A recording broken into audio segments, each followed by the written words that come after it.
তোমরা কি আমার সাথে যাবে বাবা? আল্লাহর ওলি মুজাদ্দিদুজ্জামানের সাথে। তারা হুজুরের দুই কলিজা টুকরা আমার বসিরহাটে বড় মাওলানা আল্লামা হুজুরকে নিয়ে হুজুর আমার হজ পাকে চলে গেলেন। আল্লাহর ওলি মুজাদ্দিদুজ্জামান হুজুর আমার কাবা শরীফ তওয়াফ করেন। হুজুরের চোখ দিয়ে টপটা করে পানি গড়িয়ে যায়।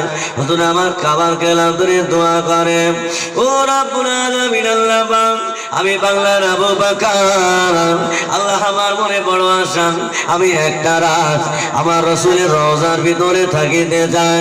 আল্লাহ পাক আবু বকরের দোয়া কবুল হবে না, আবু বকরের মনের আশা পূরণ হবে না। আল্লাহর ওলি মুজাদ্দিদুজ্জামান হুজুর আমার দোয়া করে আরবের বাদশার কাছে চলে গেলেন। ও বাবা বাদশা নামদার, আমি বাংলার আবু বকর এসেছি বাবা, আমাকে একটা